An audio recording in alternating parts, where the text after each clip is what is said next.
திருப்பதி ஏழுமலையான் கோயில் லட்டில் விலங்கு கொழுப்பு கலக்கப்பட்ட விவகாரத்தில் தேவஸ்தான அதிகாரிகள் பரிகார பூஜையில் ஈடுபட்டுள்ளனர். தோஷ நிவாரண யாகம் செய்த அர்ச்சகர்கள் புனித நீரை கோயில் முழுவதும் தெளித்துள்ளனர். இதுகுறித்த கூடுதல் தகவல்களை செய்தியாளர் ஜெயக்குமாரிடம் கேட்டு பெறலாம். ஜெயக்குமார், தற்போது தேவஸ்தான அதிகாரிகள் என்னென்ன பூஜையில் ஈடுபட்டாங்க? விரிவான விவரம் என்ன? திருப்பதி ஏழுமலையான் கோயிலுக்கு நெய் சப்ளை செய்ய டெண்டர் எடுத்த திண்டுக்கலை சேர்ந்த ஏஆர் நிறுவனம் அனுப்பிய நெய்யின் கொண்டு ஜூன் மற்றும் ஜூலை மாதங்களில் 6 டேங்கர்கள் மூலம் அனுப்பி வைக்கப்பட்டது. இந்த 6 டேங்கர்கள் வந்த நெய்யை கொண்டு பிரசாதங்கள் தயார் செய்யப்பட்டு ஏழுமலையானுக்கு படைக்கப்பட்ட நெய்வேத்தியம் மற்றும் லட்டு பிரசாதம் உள்ளிட்டவை தயார் செய்யப்பட்டதோடு திருச்சானூர் கோயிலிலும் இந்த நெய் பயன்படுத்தப்பட்டது. அதன் பிறகு அனுப்பி வைக்கப்பட்ட 4 டேங்கர்கள் தரம் இல்லாதது உறுதி செய்யப்பட்டதை அடுத்து அதனை ஆய்வுக்காக தேசிய பால்வள வாரியத்திற்கு அனுப்பி ஆய்வு செய்யப்பட்டது. அதில் விலங்குகள் கொழுப்பு கலக்கப்பட்டது உறுதி செய்யப்பட்டது.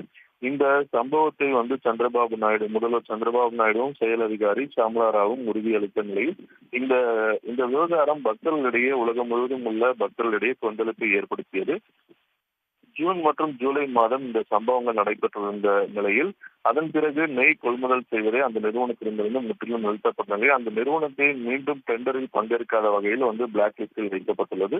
மேலும் புதிதாக நெய் வாங்குவதற்காக கர்நாடக மாநிலத்தை சேர்ந்த KMF நிறுவனமான நந்தினி பால் நிறுவனத்திடமிருந்து நெய் கொள்முதலானது தற்போது நடைபெற்று வருகிறது. நந்தினி நெய்யுடன் ஆல்பா என்ற நிறுவனத்திடமும் தற்போது நெய் கொள்முதல் செய்யப்பட்டு பிரசாதங்கள் தயார் செய்யப்பட்டு வருகிறது.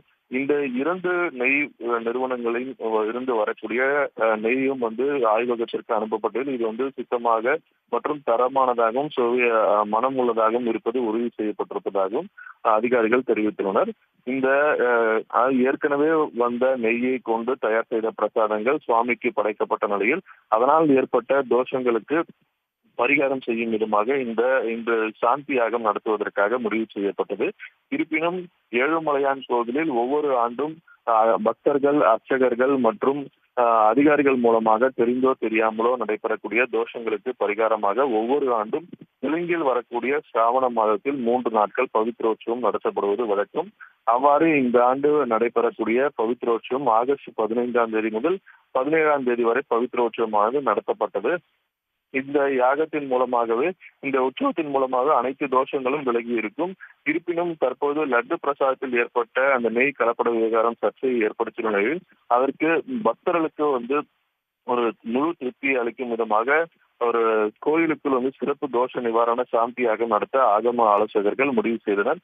இதனை அடுத்து இன்று காலை 6 மணி முதல் தலைமை அர்ச்சகர் ராமகிருஷ்ண தீட்சிதர் மற்றும் ராமகிருஷ்ண தீட்சிதர் தலைமையில் 8 அர்ச்சகர்கள் மற்றும் 3 ஆகம ஆலோசகர்கள் தலைமையில் சிறப்பு யாகம் நடத்தப்பட்டது. இந்த யாகத்தில் வைக்கப்பட்ட புனித நீர் கோயில் முழுவதும் மூலவர் சன்னதி மற்றும் பிரசாதங்கள் தயார் செய்யக்கூடிய மடப்பள்ளி அனைத்து இடங்களிலும் தெளிக்கப்பட்டது. மேலும் லட்டு விற்பனை செய்யக்கூடிய லட்டு கவுண்டர்கள், 4 மாட வீதி உள்ளிட்ட அனைத்து இடங்களிலும் இந்த புனித நீரானது தெளிக்கப்பட்டது. இந்த சம்பவம் நடைபெற்றுள்ள நிலையில் இது குறித்து செயல் அதிகாரி ஷாமலா ராவ் கூறுகையில், இந்த கலப்படம் செய்யப்பட்ட நிறுவனத்திடமிருந்து நெய் பெறுவது முற்றிலும் நிறுத்தப்பட்டுள்ளது. மேலும் தற்போது நந்தினி மற்றும் ஆல்பா நிறுவனத்திடமிருந்து பெறப்பட்ட நெய்யை கொண்டு பிரசாதங்கள் தயார் செய்யப்பட்டு வருகிறது. பழையபடி மீண்டும் அந்த புனித தன்மையுடன் பிரசாதங்கள் அனைத்தும் தயார் செய்யப்படுவதோடு இங்கு புனித தன்மை காப்பாற்றப்பட்டிருப்பதாகவும், மேலும் இது போன்ற சம்பவங்கள் நடைபெறாமல் இருப்பதற்காக 18 பேருடன் கூடிய ஆய்வக நிபுணர்களுக்கு சிறப்பு பயிற்சி அளிக்கப்பட்டிருப்பதாகவும், தேசிய பால்வள வாரியத்தின் மூலமாக இங்கே ஒரு அதிநவீன தொழில்நுட்பத்துடன் கூடிய ஆய்வகம் அமைக்க இருப்பதாகவும், இதற்காக தேசிய பால்வளத்துறையே 75 லட்சம் ரூபாய் மதிப்புள்ள அதிநவீன துல்லியமாக பரிசோதனை முடிவுகளை வழங்கக்கூடிய கருவிகளை நன்கொடையாக வழங்க முன்வந்துள்ளதால் இந்த ஆய்வகம் டிசம்பர் மாதத்திற்குள் பயன்பாட்டிற்கு வரும் என செயல் அதிகாரி ஷியாமலா ராவ் தெரிவித்துள்ளார். விவரங்களை வழங்கியமைக்கு நன்றி ஜெயக்குமார். உடனுக்குடன் செய்திகளை தெரிந்து கொள்ள சன் நியூஸ் பெல் ஐகானை கிளிக் பண்ணுங்க.